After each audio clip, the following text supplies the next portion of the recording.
কল্পনাও করিনি এইভাবে আমাদেরকে রাস্তায় নামতে হবে প্রিয় আজহার ভাইয়ের মুক্তির দাবিতে। আমরা বাধ্য হয়েছি। আজহারুল ইসলাম সাহেব কবে মুক্তি হবেন সুস্পষ্টভাবে জানতে চাই সরকারের কাছে। আমরা ভদ্র, কিন্তু আমরা বোকা নই। আমাদের ভদ্রতার এই উপহারকে কেউ যেন দুর্বলতা মনে না করেন। তার মুক্তি না হওয়া পর্যন্ত এই সমাবেশ প্রথমও নয়, শেষও নয়, সমাবেশ, বিক্ষোভ, আন্দোলন অব্যাহত থাকবে। বাংলাদেশ জামায়াতে ইসলামীর তৎকালীন ভারপ্রাপ্ত সেক্রেটারি জেনারেল, বাংলাদেশের সবচেয়ে বড় মজলুম জননেতা জনাব এটিএম আজহারুল ইসলামের মুক্তির দাবিতে আয়োজিত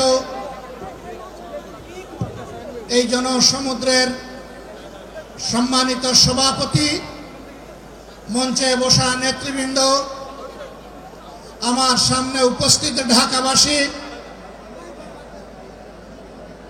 নেট দুনিয়ার সুবাদে সংযুক্ত প্রিয় দেশবাসী, আমি মহান আল্লাহ রাব্বুল আলামিনের শুকরিয়া আদায় করার পাশাপাশি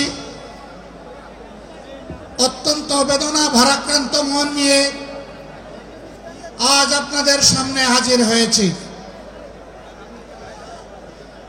আপনারা সাক্ষী, 2009 সাল থেকে শুরু করে 2024 সালের 5ই আগস্ট পর্যন্ত বাংলাদেশ আওয়ামী ফ্যাসিবাদের কবলে ছিল। ফ্যাসিবাদ প্রতিপক্ষ সংগঠন হিসাবে তার প্রথম হিংস্র থাবাটি বিস্তার করেছিল বাংলাদেশ জামাতে ইসলামের উপর। সকল শীর্ষ নেতৃবৃন্দকে এক এক করে তারা বন্দী করেছিল।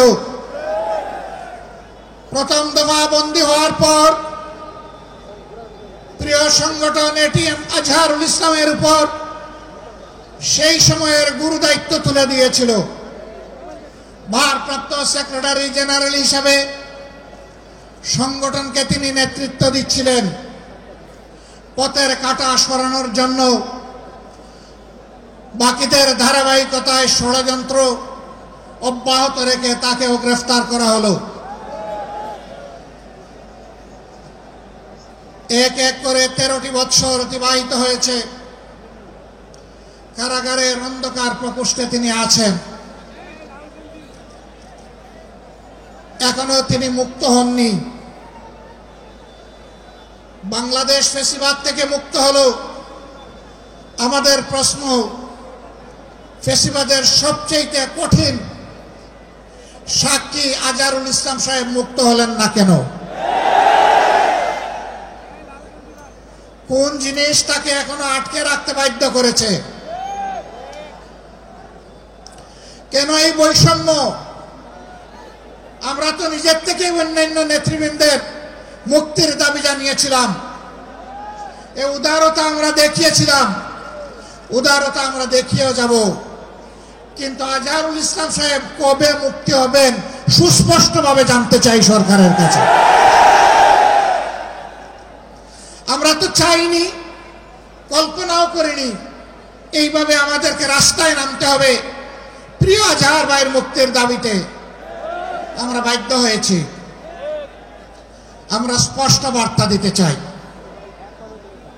তার মুক্তি না হওয়া পর্যন্ত এই সমাবেশ প্রথমও নয়, শেষও নয়, সমাবেশ, বিক্ষোভ, আন্দোলন অব্যাহত থাকবে।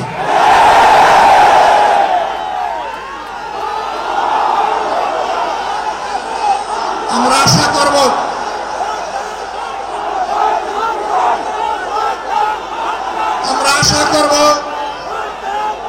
সরকার শুভবুদ্ধির পরিচয় দেবেন। এক এক করে বাকি মজলুমদেরকে যেভাবে মুক্তি দিয়েছেন, সর্বশেষ মজলুমটাকেও দেশবাসীর বুকে মুক্তি দিয়ে ফিরিয়ে দিন। তার জীবনের যে 13টি বছর হারিয়ে গেল, এগুলা কেউ ফিরিয়ে দিতে পারবেন না। আর 13টি মিনিট তিনি জেলের ভিতরে থাকুন, আমরা তা চাই না। আমরা ভদ্র, কিন্তু আমরা বোকা নই। আমাদের ভদ্রতার এই উপহারকে কেউ যেন দুর্বলতা মনে না করেন। ভদ্ররা যখন শক্ত হয়, তখন কি পরিমাণ শক্ত হতে পারে 15.5 বছর তা বাংলাদেশ দেখেছে। আমি কারো কথা বলবো না, কে কি করেছেন, কোথায় আপোষ করেছেন করেন না, এটা আমার সাবজেক্ট না। কিন্তু মহান আল্লাহর পর ভরসা করে মহান আল্লাহকে সাক্ষী রেখে বলছি 15.5 বছর মহান আল্লাহর দেওয়া শক্তির কারণে, মহান আল্লাহকে ভয় করার কারণে বাংলাদেশ জামাতে ইসলামী কোনো অপশক্তির কাছে কখনো মাথা নত করেননি। জীবন দিয়েছে, আপোষ করেনি। বহু আপোষের প্রস্তাব আমাদের কাছে এসেছিল। ফাঁসির কাস্টে নেতৃবৃন্দকে পাঠিয়ে দেওয়ার আগে জনে জনে দফায় দফায় প্রস্তাব এসেছিল। বাংলাদেশের জনগণ জানে, জীবিত অবস্থায় আল্লাহর সেই নেক বান্দারা, বাংলাদেশের বীর সন্তানেরা, তারা ওই সমস্ত প্রস্তাবগুলোকে পায়ের তলে ফেলে দিয়েছিলেন। আমরা তাদের উত্তরসূরি। সুতরাং মেহেরবানি করে আমাদের আর ধৈর্যের পরীক্ষা নেবেন না, তাকে মুক্তি দিন। কেন আমাদের নিবন্ধন আটকে রেখেছেন? নিবন্ধন তো জালিম সরকার কেড়ে নিয়েছিল। সেই জুলুম আপনারাও কি আমাদের উপরে করবেন? এই জন্য কি হাজার জনতা জীবন দিয়েছে, হাজার হাজার মানুষ পঙ্গুত্ব বরণ করেছে, আবারও সেই বৈষম্য দেখার জন্য। আমরা বাংলাদেশের মাটিতে আর কোনো বৈষম্যকে বরদাস্ত করব না। সকল বৈষম্যের কবর রচনা না হওয়া পর্যন্ত আমাদের আন্দোলন অব্যাহত থাকবে ইনশাআল্লাহ। আমি প্রিয় সহকর্মীদের কাছে জানতে চাই, 15.5 বছর জীবন দিতে যেমন ভয় করেন নাই, গুলির সামনে বুক পেতে দিতে ভয় করেন নাই, সর্বশেষ জুলাই আন্দোলনে শরিক হয়ে যেমন করে দেশপ্রেমের দায়িত্ব এবং দেশপ্রেমের প্রমাণ পেশ করেছেন, একটি মানবিক বাংলাদেশ, বৈষম্যহীন বাংলাদেশ গড়ে তোলা পর্যন্ত আপনারা কি একই লড়াই করার জন্য প্রস্তুত আছেন?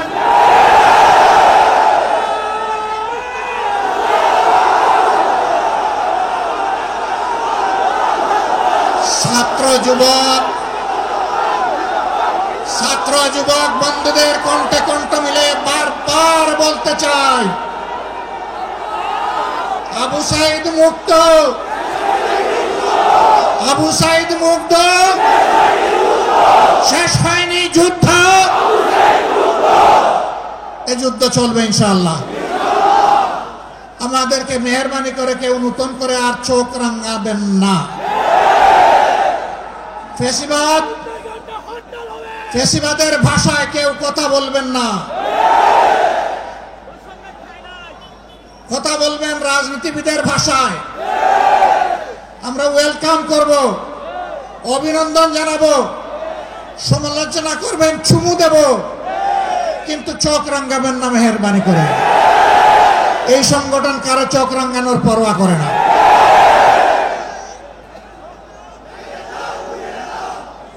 আমার সম্মানিত ভাইরা,